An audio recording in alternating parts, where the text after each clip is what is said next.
Hey, where's Keith? Where's Keith? Oh shit, there you go. Hey, first, congratulations. Thanks, Doug. Congratulations. Second, never ever let John Franklin try to speed you up at all. All right? There was a saying we had back in the day. It started with an F, ended with a K, and then Franklin. Right? So that's all you got. That's all you got to say. Hey, it is great to be here, and it is an honor to introduce my good friend Simon Langhorn into the Kansas City Blues Hall of Fame. Before I get started, I would just like the young boys, the current players, to stand, if you would. I live out of town. I don't get to see the games as much, and I just want to give you guys a big round of applause and say thank you, right, for continuing on what this team has built over the last 60 years. So thank you very much. Now, current players, I didn't say sit. Now, have you, anybody that's been with the club less than 2 years, right? Continue to stand, the rest of you sit. All right, well, the shit, that didn't work out too well. All right, hey, we got one big fella back here in the back, or two. We got two. Hey, I just want to give you a piece of advice when it comes to, because I've heard this match coming up with City, right? I just wanted to tell you guys something. You're starting to win? We don't fucking lose to City, all right? So just keep that in your mind. All right. Cement. Brick shithouse. Butterfingers. That wasn't from me. Hard-nosed competitor. Sturdy fellow with the bags, right? If anybody has ever hit Simon Langhorn holding a bag, you know exactly what I'm talking about. Wall. Recurring theme here. Great teammate.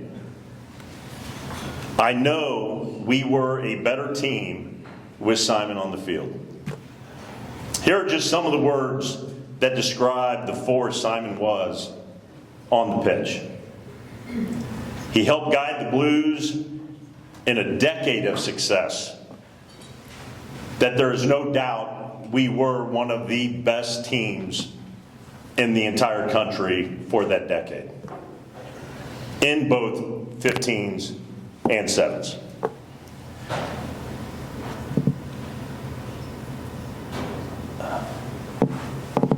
Going to take a minute. You know, the specific game memories fade. We lose them, especially when you get up into our 50s. We start losing all the game memories, specific moments, and what happened in this game and that game, unless your name's Jimmy King. And I think he's about the only one that I know that remembers the final scores of everything. If I asked him right now what our final score was against Wellington in New Zealand, he would probably have the answer. 91 to 13.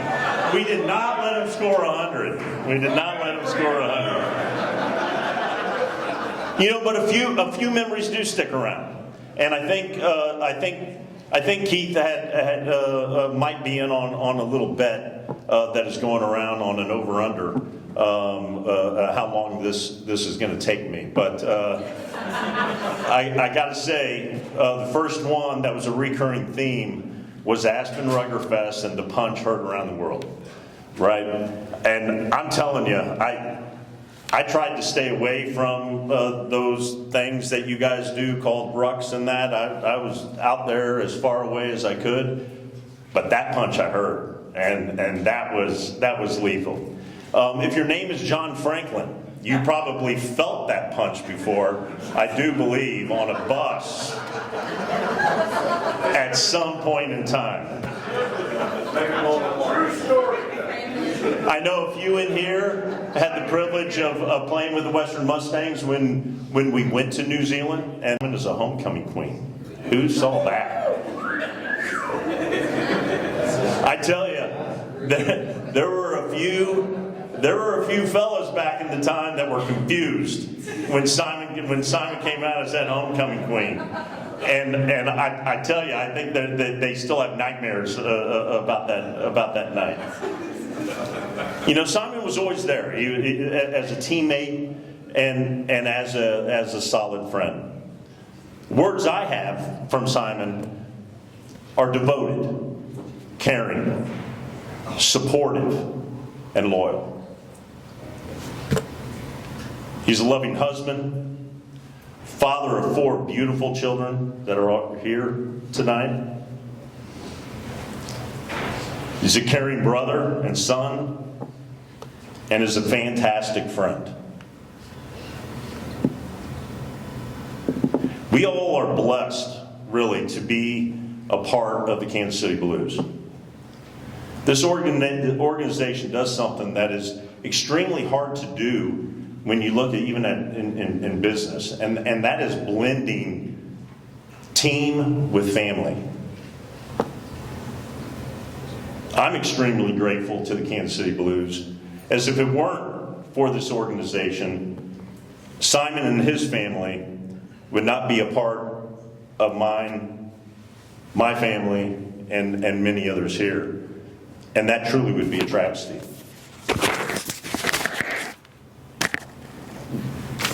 We lost a fellow blues member recently, Mr. Mike Mercer. And living in Denver, unfortunately, I don't have the opportunity to come to as many events that the Blues hold, whether it be games or unfortunate circumstances or just get-togethers. But in reading his obituary, one line really stuck out to me, and in part it read, "He played for the Kansas City Blues, where the game became far more than a sport. It was family, community, and a lifelong brotherhood." And this is so true. Everyone in here has experienced this. And I know it represents Simon's journey with our club.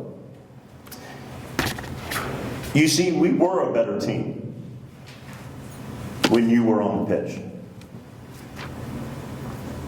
And I know my life and many others in this room tonight, our lives are richer because you and your family are a part of ours. We've been through a lot, and I love you like a brother. And congratulations on this incredible accomplishment that is so well deserved. Oh yeah. So, Kansas City Blues family, if you do me a favor, if you can, stand, if you're able, and put your hands together for our newest member of the class of 2026, Mr. Simon Langhorn.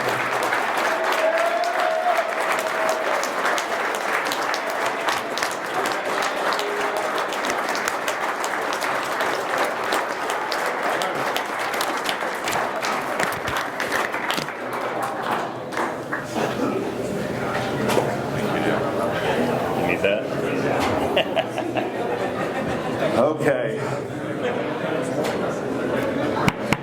I said I wasn't going to get emotional, but it looks like I am. Doug, thank you. I couldn't have asked for a better person to introduce me, and it means a lot. I'm going to tell you a little story. I'm going to tell you a little story when I moved over here from England in '92. And I came to work for my father's company. And someone at that company was married to a player on this team. And I'd done my research, and I thought I was going to come over and play for a team called City. I got told really quickly that was not the team I wanted to play for, and you wanted to play for the best team in this city and in this country, and that was Kansas City Blues. So I decided, and I went out to practice for the Kansas City Blues. I went to practice, and the first thing I saw in practice when I pulled in, parked my car, was a turquoise Toyota Celica. And that Celica had a license plate that said, "For Rugby." And I thought to myself, I grew up playing rugby from the age of 3 years old. I thought to myself, this guy's either really good or he's pretty arrogant. Come to find out, he was a great person, an awesome player. So Doug, thank you very much for introducing me.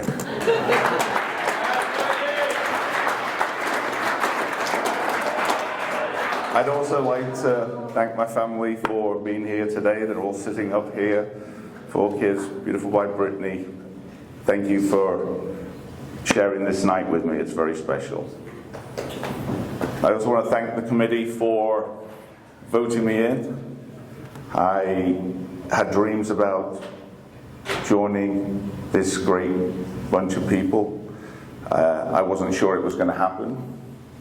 You know, my life took me in a different direction, took me away from Kansas City. I wasn't able to participate in the club off the field like I should have done and wanted to. But they did decide to vote me in, and I am honored for that. And so thank you very much for the committee for letting me come in.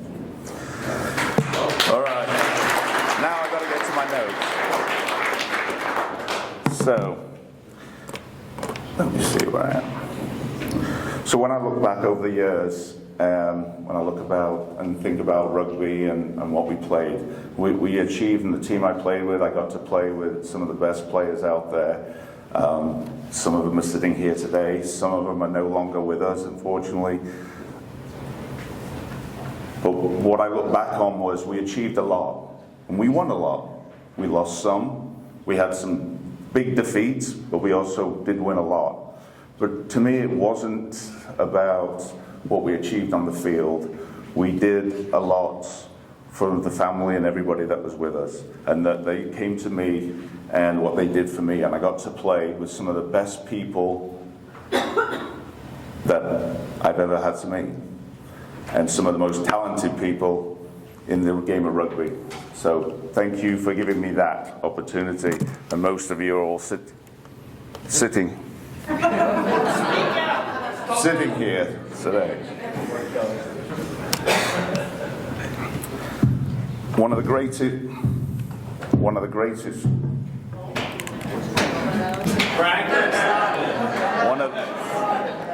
have you got control of this, Franklin? You got another one? Kelly's the AV expert in the club. You check the batteries? Anyway, I can speak pretty loud, so I'll keep going. One of the greatest gifts that this club gave me was to play a season of rugby at a pretty good high level. We went to the Western Championship and Nationals with my brother Gary. Gary came over. Thank you. Gary came over and played a season with us, and Gary and I never got to play together all through our career in England, but we got to come over here and we played rugby together, and that's something I will always stick with me, and we talk about it, my brother and I talk about it all the time, so that was a gift they gave me. But as proud as that I am of what the accomplishments we had on the field, I think for me, the best thing that this club ever did was the support they gave me through some of the toughest times in my life. I lost my dad, my daughter went through cancer, and it was this club and this team that kept me going and supported me. And so I just want to thank each and every one of you. A club, we can go out and play rugby, we can win trophies, we can do all these great things. You young guys, having struggles today, not winning games, but there's something a lot more special than just winning games. It means a lot, and we love to win, we love to beat City, but this team has done a lot from a personal standpoint, and they will always support the people out there. So thank you again for that. So tonight, standing here, I just again think about the games, the trophies we won. I'm thinking about the people who made all this happen, and I thank you for that. So thank you for all being parts of this journey. Thank you for, I'm truly proud to be a Blue, and just recently had the opportunity where my wife and I, boys are all going to school, my older kids are grown up, but we're going to come back to Kansas City, and I just can't wait to be more involved in the club, do more for the club. Look forward to watching you younger guys come out and play and support you. So again, this is the greatest honor. I appreciate you all. Thank you very much.